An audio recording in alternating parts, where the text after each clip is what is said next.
Pension scheme पर बढ़ी केंद्र सरकार की टेंशन की। साथ ही बात करेंगे कि ये ओपीएस 2024 के लिए आखिर कैसे बीजेपी के गले की फांस बन गया है और कांग्रेस समेत तमाम विपक्ष के लिए एक बड़ी आस जग गई है।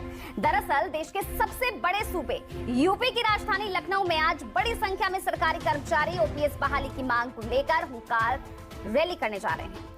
राज्य कर्मचारी संयुक्त परिषद की ओर से यह ऐलान किया गया है और इसके जरिए केंद्र सरकार पर पुरानी पेंशन बहाली को लेकर दबाव बनाया जाएगा।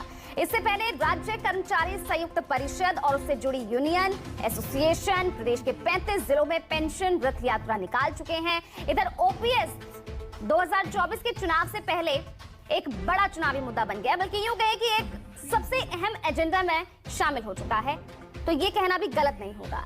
कांग्रेस तो कई राज्यों में चुनाव से पहले अपने घोषणा पत्र में भी इसका जिक्र कर चुकी है और हाल ही के दिनों में हिमाचल में सरकार बनाने के बाद कांग्रेस ने प्रदेश में इसे लागू भी किया। अब एमपी चुनाव के लिए कांग्रेस ओपीएस बहाली का वादा कर रही है। खुद प्रियंका गांधी इसका ऐलान भी कर चुकी है। हालांकि केंद्रीय वित्त आयोग का तर्क है कि अर्थव्यवस्था के लिहाज से पुरानी पेंशन योजना खतरनाक है और आज इन्हीं तमाम मुद्दों पर हम चर्चा करेंगे। लेकिन उससे पहले किस तरह से ये सियासी मुद्दा बना है, क्या बयानबाजी से लेकर, वो सुन लीजिए। उत्तर प्रदेश में पुरानी पेंशन व्यवस्था बहाली के लिए हम लोग काफ़ी दिनों से संघर्षरत हैं और फिर से 2024 का संसदीय चुनाव आने जा रहा है। इस बार हम लोगों ने बहुत मेहनत से तैयारी की है, पूरा जनजागरण किया है पूरे प्रदेश में और पूरे देश में इस वक्त हो रहा है। हम लोगों ने इस बार राज्य कर्मचारी और शिक्षकों के साथ मिलकर, साथ में हम लोगों ने केंद्रीय कर्मचारी जैसे रेलवे है, इनकम टैक्स है, सभी लोगों को मिलाकर एक रणनीति बनाकर एक मंच बनाया है और उसके तहत हम सब लोग आंदोलन करते हैं। कई कार्यक्रम हमारे हो चुके हैं जिलों में। सबके सामने बड़ा ये प्रश्न खड़ा हो गया है कि पुरानी पेंशन नहीं तो कुछ है नहीं। सबसे बड़ी हड़ताल होगी, चूंकि 74 की हड़ताल सिर्फ खाली रेलवे वालों ने की और इस हड़ताल में राज्य कर्मचारी होंगे, केंद्र सरकार के कर्मचारी होंगे, पोस्टल के लोग होंगे, इनकम टैक्स के लोग होंगे, प्रतिरक्षा के लोग होंगे, अध्यापक होंगे, निगम के लोग होंगे। तो ये हड़ताल एक तरीके से विप्लव होगा, पूरे देश में भारत बंद होगा और लगेगा कि भारत बंद होगा। बहनों और भाइयों, हम आपके सामने कुछ ऐसे गारंटी लाए हैं जिनके बारे में अब आपको मैं बताऊंगी, जो हम 100% लागू करेंगे। ये मेरा वादा है आपको। महिलाओं को 1500 रुपए प्रति माह दिलवाया जाएगा। गैस का सिलेंडर 1000 रुपए का नहीं, 500 रुपए का आपको मिलेगा। आपके लिए 100 यूनिट बिजली माफ होंगे सबके लिए। 200 यूनिट बिजली बिल की हाफ होगी, मतलब आधी। हम मध्य प्रदेश में भी पुराना पेंशन लागू करेंगे। तो चलिए इसी मुद्दे पर आज हम विश्लेषण करेंगे, चर्चा करेंगे अपने बड़े पैनल के साथ। तारुफ मैं आपका करवाऊंगी। फिलहाल मैं लखनऊ का रुख करेंगे क्योंकि आज सबसे बड़ा आंदोलन, सबसे बड़ी रैली आज ओपीएस बहाली की मांग को लेकर यहाँ के सरकारी कर्मचारी करने वाले हैं। तो मैं सीधा लखनऊ का रुख कर रही हूँ। मेरे सहयोगी मानस श्रीवास्तव मेरे साथ सीधा जुड़ रहे हैं। मानस, जरा तस्वीर दिखाइए आज, क्योंकि देश के सबसे बड़े उस सूबे से जिसका जहां अगर राज हो जाए, जहां जिस सूबे को जीत लिया जाए तो सीधा रास्ता दिल्ली तक पहुंचता है। यही तैयारियां चल रही है ना सभी राजनीतिक दलों की 2024 के चुनाव के लिए। तो आज उसी सूबे में ये इतनी बड़ी रैली, इतना बड़ा विरोध प्रदर्शन ओपीएस बहाली को लेकर हो रहा है। तस्वीरें दिखाइए, क्या कहना है कर्मचारियों का, क्या मांगे आज वो रखने वाले हैं।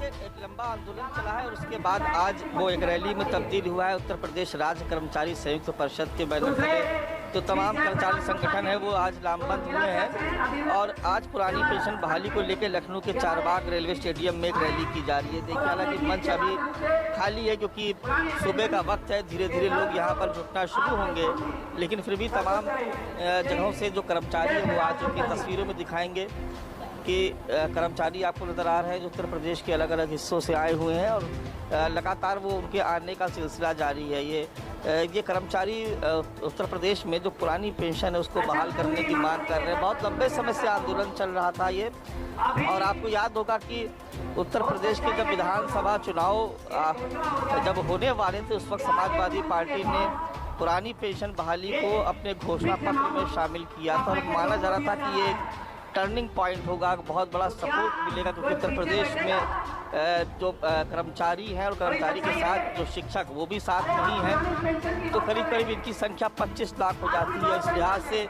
अगर एक परिवार में अगर 4 भी वोटर माने जाए तो करीब 1 करोड़ वोटर सीधे तौर पर प्रभावित करता है। और ये आंकड़ा ऐसा है जो तमाम सियासी दलों को प्रभावित करता है और उनको आकर्षित करता है कि एक बड़ी तादाद है उत्तर प्रदेश में राज्य कर्मचारियों की और शिक्षकों की जो लगातार पुरानी पेंशन की बहाली की मांग को लेकर के आंदोलन लंबे समय से कर रहे हैं। इस आंदोलन को थोड़ा सा बल इसलिए भी मिल रहा है क्योंकि जो केंद्रीय कर्मचारी है वो भी अब साथ में आ गए हैं। जो सबसे बड़ी यूनियन है रेलवे की वो भी आज इसमें शिरकत कर रही है। जो शिव गोपाल मिश्रा है वो खुद भी मंच साझा करने के लिए यहाँ पर आएंगे। तो उत्तर प्रदेश में एक तरीके से ये कहा जाए कि जो कर्मचारी संगठन है वो इस रैली के जरिए अपनी ताकत दिखाने की कोशिश कर रहे हैं और सियासी मानस, अगर संभव हो तो वहाँ मौजूद जो कर्मचारी हैं उनसे बात करने की कोशिश कीजिए। हम डायरेक्ट उन्हीं से सुनना चाहते हैं क्या मांगे, किस तरह का विरोध आज वो कर रहे हैं, इस हुंकार रैली का आने वाले वक्त में कितना असर पड़ेगा।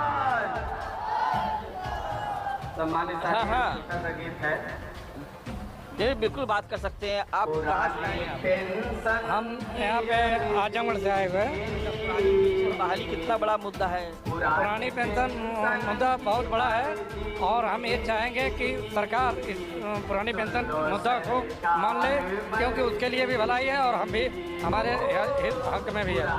क्योंकि हमारे हक में इसलिए कि भाई हम पूरी नौकरी करके हम रिटायरमेंट होंगे और पेंशन के रूप में कुछ नहीं मिलेगा।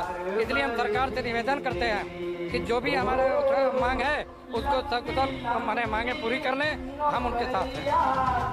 ये और भी कर्मचारी हैं उनसे बात करते हैं।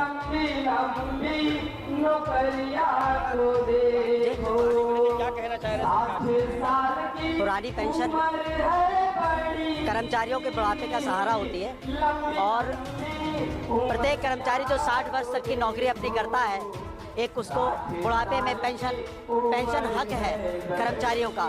यदि देश में सांसद, विधायकों और माननीय मंत्रियों को पेंशन मिलती है तो प्रत्येक कर्मचारियों को भी पेंशन मिलनी चाहिए। ये बात कह रहे हैं जैसे यहाँ भी मन से कहा जा रहा है कि सांसद है, विधायक है, उनको लगातार पेंशन मिलती है। एक बार विधायक भले 1 साल के लिए हो जाए तो राज्य कर्मचारी को पेंशन क्यों नहीं दे रही सरकार? यही हमारी मांग है। सरकार से हम यही कहना चाहते हैं कि ये दोहरी नीति, दोहरा मापदंड ये देश में नहीं चलेगा। ये एक देश है, एक नीति चलेगी, एक पेंशन चलेगी। कर्मचारियों को नई पेंशन, विधायक सांसदों को नई पेंशन, पुरानी पेंशन ये नहीं चलेगी। सबके साथ न्याय होना चाहिए। ये पुरानी पेंशन कर्मचारियों के बुढ़ापे का सहारा थी, इसे नहीं छीनना चाहिए वरना सरकार अपना वजूद खो देगी। सरकार तो अभी तक आपकी सुन नहीं रही है, न केंद्र की न प्रदेश की, तो क्या विकल्प है? देखिए ऐसा है, सरकार से हम लोग लोकतांत्रिक तरीके से अपनी बात कह सकते हैं, लड़ सकते हैं और उनको ये बताना चाहते हैं कि जो आप कर रहे हो गलत है। वरना सरकार अगर इस तरीके से नहीं सुनेगी तो सरकार जो भाषा जानती है, सुनना चाहती है, पार्टियां सुनना चाहती हैं, एक वोट का अधिकार है, हम उसके माध्यम से सरकार को समझाएंगे। हमारे परिवार हैं, हमारे नाते रिश्तेदार हैं, हम भी समाज का एक हिस्सा हैं। कर्मचारी है वो भी ड्यूटी करते हैं, समाज में भी अपना प्रतिनिधित्व देते हैं। हम चुनाव ड्यूटी भी करते हैं, वोट भी डालते हैं और सरकारी जो पूरा नीतियाँ होती हैं, काम होते हैं, उन्हें जमीन पर धरातल पे हम ही लोग उतारते हैं। तो सरकार को हमारी बात सुननी चाहिए। हम सरकार का अंग हैं, ये हमारी मांग है। तो आप देख रहे हैं कि जो कर्मचारी है वो कह रहे हैं कि उनके पास एक वोट की ताकत है, उनके पास उनके परिवार है, नाते रिश्तेदार है, समाज का हिस्सा है। यानी एक तरीके से जो राज्य कर्मचारी है वो सीधे तौर पर सरकार को एक चुनौती दे रहे हैं कि अगर उनकी बात नहीं सुनी जाएगी तो वो वोट के माध्यम से सरकार को समझाने का प्रयास करेंगे। विपनेश, ठीक है मानस। अब यहाँ देखिए जनता साफ तौर पर वोट के माध्यम से ही हर सवाल का, अपनी हर परेशानी का जवाब चुनावों में देती है। मेरे साथ देखिए खास मेहमान जुड़ गए हैं, अनिला सिंह जी हैं बीजेपी से, विंग कमांडर अनुमा आचार्य कांग्रेस से मेरे साथ जुड़ गए हैं। वहीं आप देख रहे हैं मेरे साथ आप पार्टी से इस वक्त मौजूद हैं गगनदीप सिंह। अनिला सिंह जी, आपके पास आ रही हूँ। आखिर क्यों ओपीएस का आज ये मुद्दा इतना बड़ा हो चुका है कि 2004 के बाद से हम देख रहे हैं कि लगातार विरोध ही चला रहा है। कभी यहाँ रैली, कभी कहीं आंदोलन, कभी किसी राज्य में जो है मोर्चा साथ में, कर्मचारी साथ में आ रहे हैं, आवाज उठा रहे हैं, लेकिन सरकार सुन क्यों नहीं रही है? आपकी तरफ से एनपीएस स्कीम लाई गई, उससे ये कर्मचारी खुश नहीं है। कह रहे हैं जब सांसद और विधायकों की उनको जब पेंशन दी जा सकती है, चाहे वो 5 साल रहे चाहे 1 साल रहे, तो हमें क्यों नहीं? अब सीधा वो हुंकार भर रहे हैं कि भैया वोट के माध्यम से जवाब देंगे। लग नहीं रहा कि ये ओपीएस बहाली का जो ये मुद्दा है कहीं ना कहीं आपको बैकफुट पे ला रहा है, और इसी पिच पर और इसी मुद्दे पर विपक्ष है वो आगे बढ़ रहा है।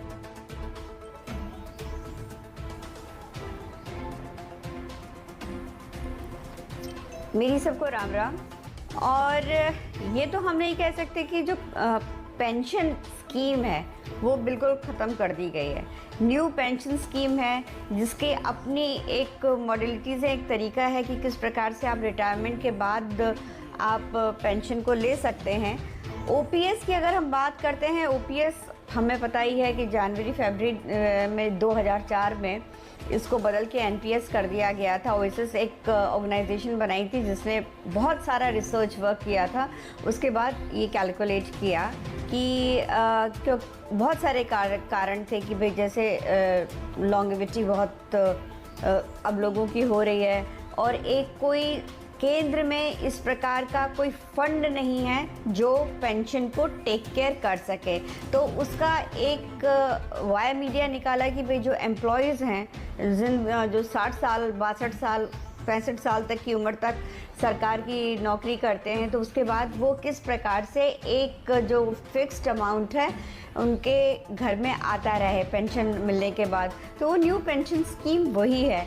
परंतु जैसे मैं देख रही हूँ कि कांग्रेस पार्टी जो है आगे बढ़ चढ़कर इस बात को प्रॉमिस करते हैं कि नहीं, हम जो है न्यू पेंशन स्कीम को ख़त्म कर देंगे, ओल्ड पेंशन स्कीम को हम लागू कर देंगे। यूपीए का भी दौर रहा था, उस वक़्त इन लोगों ने इस प्रकार का कोई कदम नहीं उठाया था। पर मैं ये जानना चाहूँगी जो कांग्रेस है, अगर हम बात करते हैं कि उस सरकार पे, यानी कि जो सरकारें कांग्रेस की सरकारें या दूसरी सरकारें हैं जो ये ओल्ड पेंशन स्कीम को एडवोकेट करती हैं, वो इतने ज़्यादा कर्ज के नीचे डूबी हुई हैं। अगर मैं पंजाब, राजस्थान, बिहार, केरला, वेस्ट बंगाल इनकी बात करती हूँ तो ये टॉप 5 ऐसे राज्य हैं हमारे देश में जो कर्ज में डूबे हुए हैं बुरी तरीके से। तो अब उन्होंने अभी तक ये बताया नहीं है कि ओल्ड पेंशन स्कीम जो आप लागू कर रहे हो तो उसका फंड आएगा कहाँ से। क्या ये वो फंड होगा जो सोशल स्कीम्स के लिए होता है, इंफ्रास्ट्रक्चर डेवलपमेंट के लिए होता है, या बहुत सारे ऐसी स्कीम्स और कार्यक्रम योजनाएं होती हैं सरकार की जो जनहित में होती हैं, उसके बारे में बिल्कुल भी नहीं लेकिन बता अनिला रहे जी, हैं। कुछ तो इस बात की, इस मुद्दे की कुछ तो काट आपको निकालनी पड़ेगी ना। आपके हाथ से धीरे धीरे एक राज्य निकल गया, और ओपीएस बहाली का मुद्दा कांग्रेस के लिए एक संजीवनी साबित हो रहा है, ये तो मानती हैं आप?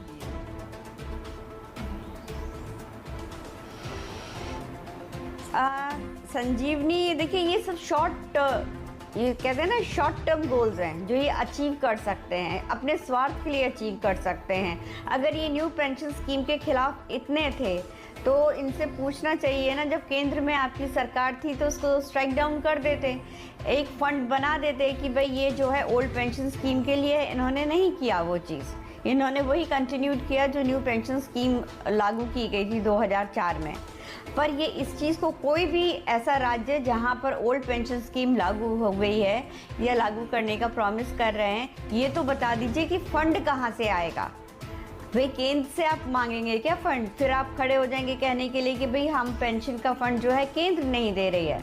सबसे बड़ी बात तो ये है कि आपके तिजोरी में पैसे ही नहीं हैं, और ऐसा तो है ही नहीं पूजा जी कि रिटायरमेंट के बाद पैसा नहीं मिल रहा है। हम जानते हैं 60-40 का जो एक तरीका अपनाया गया है, उसके बाद पेंशन आपको मिल रही है, ऐसा नहीं कि पेंशन नहीं मिल रही है। तो कोई भी बदलाव होता है तो उसमें जिसके ऊपर बदलाव का असर होता है तो रिएक्शन होता ही होता है। और ऐसे में राजनीतिक दल जो स्वार्थ की राजनीति करते हैं वो ये नहीं देखते हैं कि उनके राज्य में या उनके राष्ट्र में इसका असर क्या होगा, इस प्रकार के प्रॉमिसेस करते हैं। पर कांग्रेस बताए तो, लेफ्ट बताए तो, टीएमसी बताए तो पैसे कहाँ से आएंगे भाई? बिल्कुल, बहुत वाजिब सवाल है, बहुत वाजिब सवाल है। आरबीआई की तरफ से भी बताइए कर्जा कैसे कम किस तरह से वित्तीय बोझ इन तमाम राज्यों में पड़ा है जहां जहां ये ओल्ड पेंशन स्कीम लागू की गई है। ये मैं बिल्कुल सवाल मैं पूछूंगी, लेकिन इसका नुकसान तो बीजेपी उठा रही है ना। हिमाचल में चाहे पैसा कहां से आ रहा है ये बहुत बात की बात, लेकिन जनता को वो सुविधा मिल रही है और जनता उस दल को, उस पार्टी को चुनकर उसकी सरकार भी बना रही है। ये तो आप मानते हैं कि नुकसान तो आप उठा रहे हैं ना? जी देखिए, यही फर्क होता है। हमारे देश को स्वतंत्र हुए 75 साल हो गए और ऐसे राजनीतिक दल जो केंद्र और राज्यों में रहे हैं, स्वार्थ की राजनीति करते रहे हैं, तुष्टीकरण की राजनीति करते रहे हैं। उन्होंने अपना ये देखा कि हम सत्ता में कैसे आए, राष्ट्र कैसे बढ़े, कंपटीशन में जो पूरा विश्व का एक कॉम्पिटिटिव है इकोनॉमिक बेस पे हर तरीके से, वहाँ हम कैसे पहुँचे। जब आप लार्जर स्केल पे नहीं सोचोगे, आप स्वार्थ की राजनीति करोगे तो आप फेक फॉल्स प्रोमिसेस करोगे।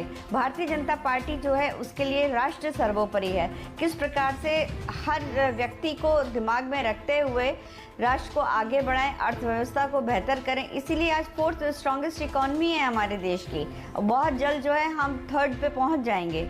ये फर्क होता है। भारतीय जनता पार्टी स्वार्थ की राजनीति नहीं करती, हमारे लिए राष्ट्र सर्वोपरि है। ठीक है नीला जी, मैं दूसरे मेहमानों का भी मैं रुक कर लेती हूँ। कांग्रेस जो आपने सवाल पूछा, मैं वो कांग्रेस से ले लेती हूँ। बिल्कुल, अनुमाचार्य जी, सीधा सीधा बात, ठीक है, आप ये लागू कर रहे हैं, स्वार्थ की आप राजनीति कर रहे हैं, ये बीजेपी की तरफ से कहा जा रहा है। और अगर आप इस तरह की स्कीम्स लागू कर रहे हैं तो पैसा, इस कर्ज को खत्म कैसे करेंगे? देखिए, आंकड़े भी जारी किए गए हैं आरबीआई की तरफ से।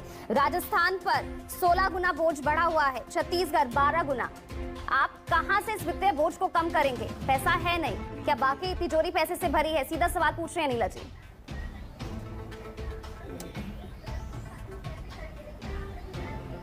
पूजा जी, जो पेंशन है वो एक सामाजिक सुरक्षा है और उन लोगों के लिए जो हमारे देश की हर व्यवस्था को सुचारू रखते हैं, और उसमें पीडब्ल्यूडी डिपार्टमेंट भी है, फॉरेस्ट भी है, शिक्षा विभाग भी है, स्वास्थ्य सेवाएं भी है, पुलिस भी है, और उसके अलावा हमारी सबसे बड़ी चीज़ हमारी सेना है। अभी आपने देखा होगा कि भारतीय जनता पार्टी की सरकार ने, देखिए पूजा जी, मुझे लगातार बहुत इको आ रहा है मेरी आवाज में, जो मैं बोल रही हूँ मुझ पर उलट के आ रहा है, तो थोड़ा सा इसको ठीक कराइए। ठीक है, इसलिए पीसीआर प्लीज आपसे करेक्ट कीजिए। लेकिन अनुमा जी, हम आपको सुन पा रहे हैं। ये सरकार भारतीय जनता पार्टी को समझ में नहीं आता है कि वो कर क्या रही है। अगर सेना को कमजोर किया जाएगा इस तरह से, जिसमें सेना के 4-4 साल में लोग निकाल दिए जाएंगे, किस लिए? असल में जो सरकार नहीं कहती, सरकार कहती है सामने हम यंग सेना बनाना चाहते हैं, इसलिए हमने ऐसा किया। लेकिन हो जो रहा है वो ये है, मैं बिल्कुल अपनी आवाज ही मुझे वापस आ रही है। देखिए, कुछ टेक्निकल प्रॉब्लम है, वो करवाइए प्लीज। मैं बहुत सारी बातें बताना चाहती हूँ। ये एक ऐसी सरकार है, भारतीय जनता पार्टी की सरकार, जो 10 लाख करोड़ का पूंजीपतियों का लोन बट्टे खाते में डाल सकती है। ये वो सरकार है जो टैक्स में 1 लाख करोड़ से ज्यादा की छूट हर साल पूंजीपतियों को दे सकती है। लेकिन ये उन लोगों के लिए कुछ नहीं करना चाहती जिन्होंने हमारे देश के पूरे प्रशासन को सुगठित रूप से चलाया है। और सबसे बड़ी बात, जो एक काम ये कर सकते थे जिसमें विधायकों को, सांसदों को, अगर वो 2-2 बार चुने जाते हैं तो 2-2 बार उनको पेंशन मिलती है, और उतने बार मिलती है, उसे तो कम करके एक शुरुआत तो कर ही सकते थे अगर इनके दिल में किसी तरह की दूसरी बात होती। लेकिन नेताओं का नुकसान नहीं करना चाहते, नुकसान करेंगे ये जनता का, और वही हम देख रहे हैं। देखिए, जो राज्य कर रहे हैं उनको रेवेन्यू जनरेशन आता है। इससे पहले भी सरकारें रेवेन्यू जनरेट करती रही हैं। आप जानती हैं 70 सालों में भारत के ऊपर केवल 55 लाख करोड़ का कर्ज था, और आज नरेंद्र मोदी की सरकार ने पिछले 9 साल के अंदर ही उसको 100 गुना बढ़ाकर उसको 155 करोड़ से ज्यादा का कर्ज कर लिया। यानी कि चादर से बाहर पैर फैलाते रहे कुछ दिखाने के लिए कि हम बड़ा बढ़ रहे हैं, लेकिन अल्टीमेटली क्या हुआ? इस देश का केवल नुकसान हुआ। हम ऋण के बोझ से लदते गए, इस सरकार को रोटेशन नहीं करना आता, जो रेवेन्यू तो ऋण के बोझ में तो अभी भी है ना नुमा जी, और आप उस ऋण को और बढ़ा रहे हैं। यही सवाल बीजेपी की तरफ से किया जा रहा है कि आप वो पैसा लाएंगे कहां से। और दूसरी बात ये कि आपने भी तो 10 साल आपने भी तो शासन किया ना, आपकी भी सरकार थी ना जब ये ओपीएस को जब बंद कर दिया गया, इस स्कीम को बंद कर दिया गया, उसके बाद आपकी सरकार सत्ता में आई, आपके पास पूरा वक्त था। यही सवाल पूछ रही है अनिला जी कि तब आप ले आते इसे, तब आप इसे वापस बहाल कर देते।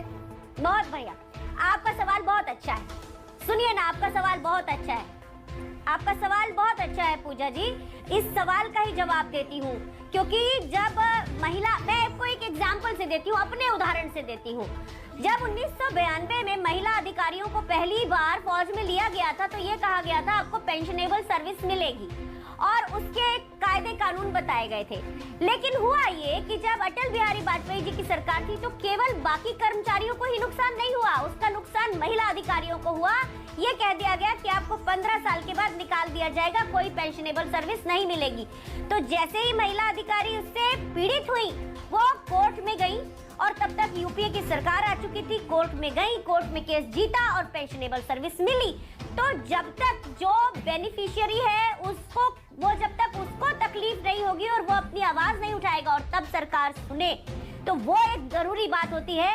ये भारतीय जनता पार्टी की सरकार जब बेनिफिशियरी जो है उसके, जिनको उससे लाभ होने वाला है, वो अब आवाज उठा रहे हैं, तो आवाज सुनना चाहिए और अपना रेवेन्यू जनरेशन को रोटेट करना आना चाहिए। आपने देखा होगा कि जैसे मैं एक और मध्य प्रदेश का एग्जाम्पल दूं, दिग्विजय सिंह जी की सरकार थी 2003 तक, तब राज्य में जो कर्ज था वो 25,000 करोड़ रुपए था, यानी कि पूरे बजट का 1/5%।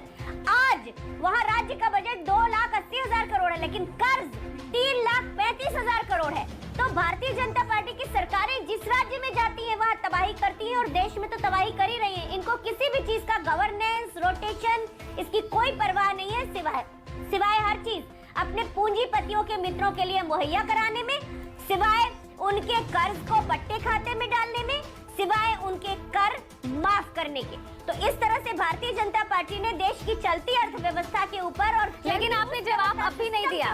जो मैं आपसे पूछ रही थी, एग्जाम्पल बहुत बढ़िया था, लेकिन जवाब मुझे अब भी नहीं मिला। क्यों आपके रहते हुए, जब आपकी पार्टी जब सत्ता में थी, तब आप क्यों उसे नहीं वापस लेकर आ पाए?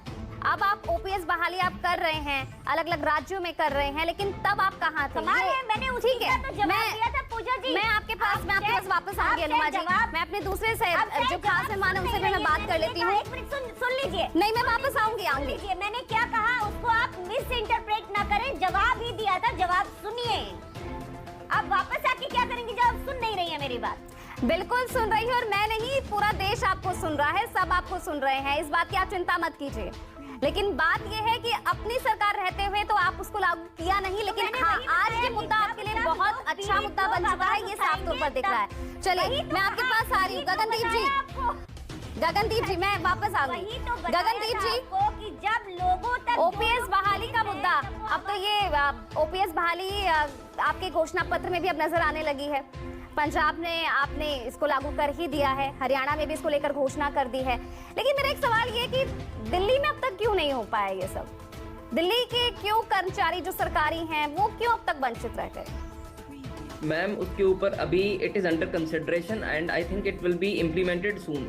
बट मैं मैम की बात से बहुत हैरान हूँ कि कांग्रेस के कितने ज़्यादा डबल स्टैंडर्ड्स हैं कि 2004 में यही लोग ओल्ड पेंशन स्कीम को इन्होंने बंद करा, और आज की डेट में ये जनता को, हमारे देश की जनता को बेसिकली बेवकूफ़ बनाने की कोशिश कर रहे हैं। आज की डेट में ये बोल रहे हैं कि हम रिवाइव करेंगे ओल्ड पेंशन स्कीम। आपने अगर रिवाइव ही करनी है इसको, तो आप लेके ही क्यों आए? पहले इन्होंने गलती करी। And secondly something that is very important कि ये जो कर्मचारी हैं हमारे देश के, वो बहुत अहम हिस्सा है हमारी ब्यूरोक्रेसी का।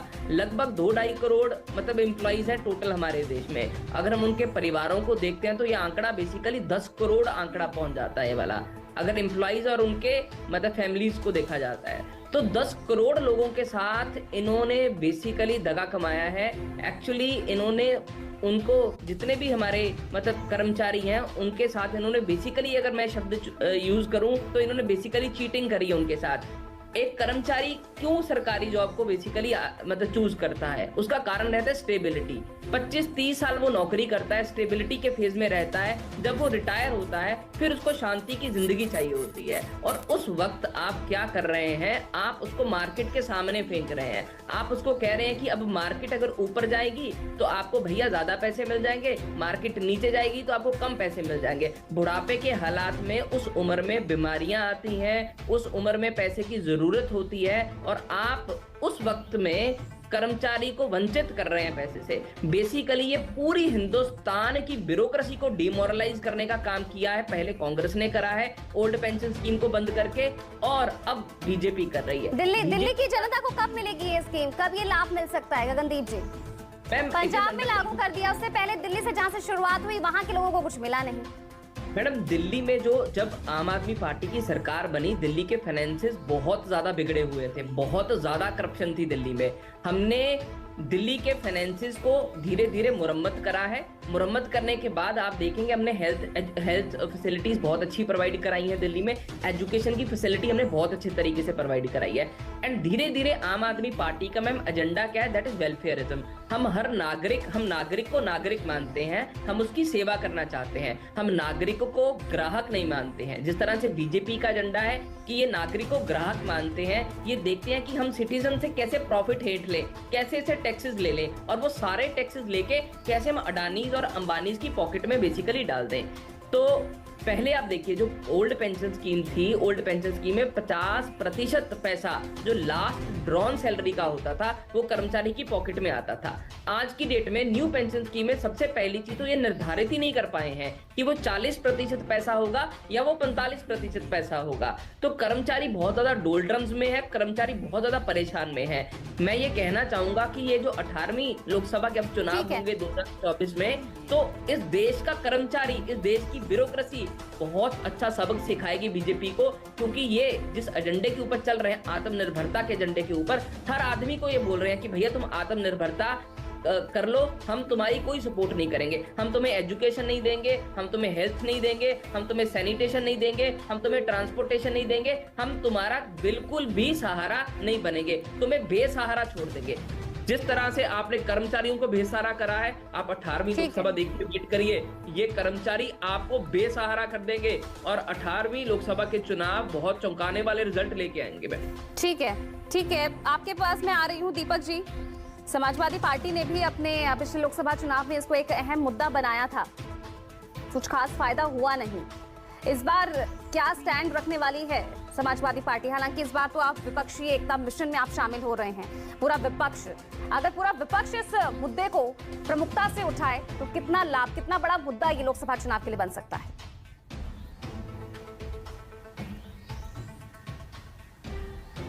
देखिए पूजा जी, ऐसा है कि समाजवादी पार्टी ने अपने मैनिफेस्टो में जो 2022 का चुनाव हुआ उसमें भी अपने मैनिफेस्टो में ओल्ड पेंशन स्कीम की बात रखी थी और जनता को ये वादा किया था कि अगर समाजवादी की सरकार बनती है तो निश्चित रूप से ओल्ड पेंशन स्कीम जो है वो बहाल होगी। लेकिन भारतीय जनता पार्टी की सरकार जो प्रदेश में और देश में चल रही है, इसको राज कर्मचारियों से कोई लेना देना नहीं। ये राज कर्मचारियों को सिर्फ उत्पीड़न करने का काम करती है। ये काम तो ले रही है राज कर्मचारियों से, लेकिन उनको उनका वाजिब दाम नहीं देने का काम कर रही है। देखिए 2004 की बात बार बार अभी भारतीय जनता पार्टी की प्रवक्ता भी कह रही थी और हमारे आम आदमी पार्टी के प्रवक्ता भाई भी कह रहे थे। लेकिन देखिए 2004 से लेकर के अगर आप 2023 में आइए तो 19-20 साल का अंतर है। तो तब महंगाई कहां से कहां पहुंच गई।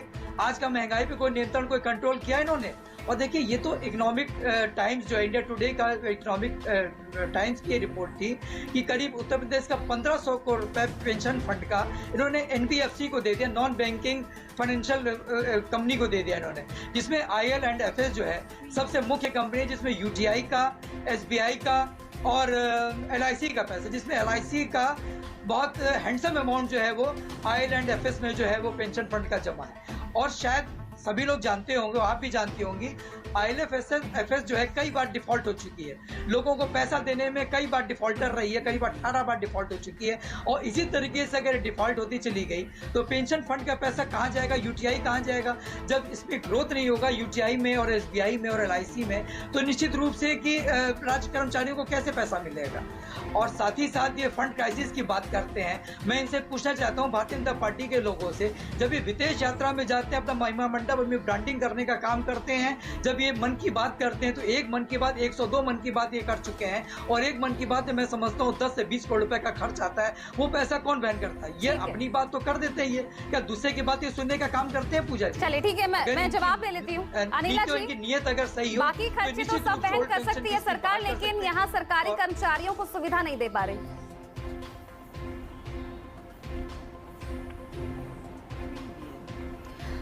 मैं फिर ये कहना चाहूँगी, देखिए अभी मैं सुन रही थी जो आम आदमी पार्टी के प्रवक्ता हैं, उन्होंने कहा कि जब रिटायर्ड होते हैं, बूढ़े हो जाते हैं, उनकी सेवा, उनको बीमारियां होती हैं, उसका ख्याल कैसे होगा। तो मैं इनको बताना चाहूँगी गगनदीप सिंह जी, ये CGHS कर जो एक पूरी स्कीम है केंद्र सरकार की है, जितने और ऐसे स्टेट्स में होता है SGHS, जो सरकार होती है अपने कर्मचारियों की सेहत का पूरा ख्याल रखती है। जो भी इसके पैनल पे बड़े बड़े अस्पताल होते हैं, वहाँ जाकर आप फ्री में इलाज करा सकते हैं। तो ये आपको जानना चाहिए, CGHS भी होती है और SGHS भी होती है।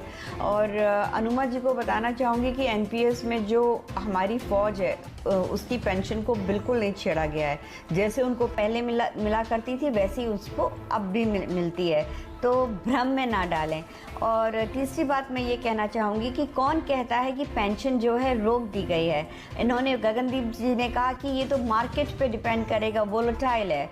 40% जो है जो कटेगा वो जो इन्वेस्ट करेंगे LIC में या और जगह, वहाँ जो मार्केट है जो बहुत अच्छे हैं, जैसे LIC की हम बात करते हैं, तो जैसे जैसे बढ़ेगा उस हिसाब से 40% में उसको वो शेयर मिलेगा। लेकिन अनिला जी, लेकिन कहीं ना कहीं कोई कमी है, तभी ये विरोध हो रहा है, और इस विरोध का कहीं ना कहीं बीजेपी को नुकसान आगे उठाना पड़ सकता है। इसीलिए इस पर विचार विमर्श सरकार खुद कर रही है, कमेटी बनाई गई है, और अब ऐसी भी खबरें आ रही कि शायद संशोधन हो सकता है इस स्कीम में। कहीं ना कहीं भय तो है ना? देखिए वो नहीं, उस पर मैं टिप्पणी नहीं करूंगी कि क्या हो रहा है क्या नहीं हो रहा है। ये OPS वापस आ जाएगी नहीं आ जाएगी, वो मेरा अरीना नहीं है। पर मैं ये कहना चाहती हूँ, NPS में कौन कहता है कि पेंशन नहीं मिलेगी?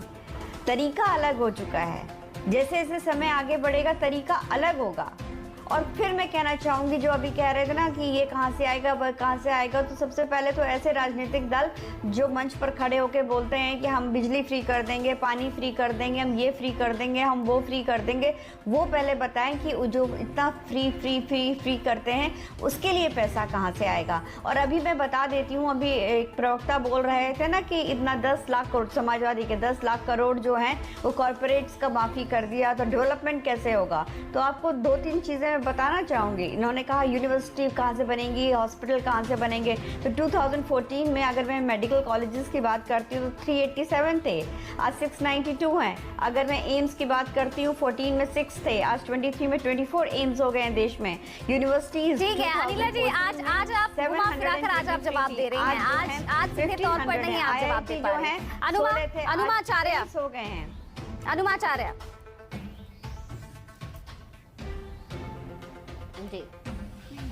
जी, पहली चीज तो आम आदमी पार्टी का स्टैंड मैं काफी थाली के बैंगन की तरफ पाती हूँ, धुलमुल। और उन्हें बता दूं कि 22 दिसंबर 2003 को ये न्यू पेंशन स्कीम का बिल पास हुआ था और 1 जनवरी 2004 से कंपलसरी हुई थी, तो कांग्रेस के ऊपर इसका ठीकरा ना फोड़े। दूसरी चीज, कोई भी देश का रेवेन्यू तब कम होता है जब उसका निर्यात कम होता जाता है और आयात बढ़ता जाता है। हमारे देश में केवल चीन से 100 बिलियन डॉलर का बजट घाटा बढ़ा है, क्योंकि हम उससे इतना आयात कर रहे हैं, इतना ज्यादा आयात कर रहे हैं और हमारा कोई सामान नहीं ले रहा। तो पहले की सरकारें जहां गुणवत्ता पर हस्तकल्प, हस्तशिला और ये सारी चीजें बाहर जाती थी, हस्तकला की चीजें, वो सब में भी, और हमारे यहाँ से निर्यात की गुणवत्ता में भी कमी हुई है। जब निर्यात ही नहीं करेंगे तो रेवेन्यू कहाँ से पाएंगे? हमारा बजट घाटा लगातार बढ़ रहा है, हमारी विदेशी मुद्रा का भंडार घट रहा है। तो आप ये देखते चलिए कि जिस सरकार को ये रोटेट करना नहीं आता रेवेन्यू को एक ही तरफ, आपके घर में क्या आप सारे कमरे में AC लगा दें और आपके घर में खाना खत्म हो जाए? ऐसा कर सकती है क्या पूजा जी? ये वही बात है कि एक तरफ आपने इतना ज्यादा लोन ले लेके कर्ज बढ़ा के, कर्ज को आपने 55 लाख करोड़ से सिर्फ 10 साल में 155 लाख करोड़ कर दिया। यानी कि आपने जो बिल्डिंग, कंक्रीट इमारतें बनाई बनाई, लेकिन वो चल रही है कि नहीं, उनकी गुणवत्ता है कि नहीं। अभी कहा 24 एम्स बन गए, अरे भाई साहब 24 एम्स की बिल्डिंग बन गई, एम्स नहीं बने ना, वहाँ सर्जरी की सुविधा अनुमा जी, है, गगनदीप भी कुछ कहना चाह रहे हैं। गगनदीप कर पा रहे हैं, गगनदीप 10 सेकंड में आपको दे रही हूँ। प्रशासन को रोटेट नहीं कर सकती है। मैडम मुझे शर्म आती है कि बीजेपी के प्रवक्ता ने एक पहले बात बोली कि जो हमारे देश की लॉन्जिविटी है वो बढ़ रही है, मतलब लोग ज्यादा जी रहे हैं, लंबी उम्र जी रहे हैं, और उसकी वजह से वो हमारे कर्मचारियों का जो बोझ है वो नहीं उठा पाएंगे। मतलब अब क्या बीजेपी क्या चाहती है कि हमारे देश के लोग जल्दी मर जाया करें, 50 की आयु में मर जाया करें, ताकि उनको जिम्मेदारी ना उठानी पड़े। बाकी ये जिस मॉडल की बात कर रहे हैं कि आत्मनिर्भरता करनी पड़ेगी, मार्केट से हमें कम्पीट करना पड़ेगा, मैं बताना चाहता हूँ। एक बार मैं लखनऊ का रुख कर लेती हूँ। मानस लगातार हमारे साथ बने हुए हैं। मानस, अब क्या लग रहा है ये ओपीएस बहाली का ये मुद्दा आने वाले लोकसभा चुनाव के लिए कितना बड़ा मुद्दा आखिर बनने वाला है? किस तरह से, क्या वाकई इसे स्वार्थ की राजनीति कही जाए या यथार्थ की?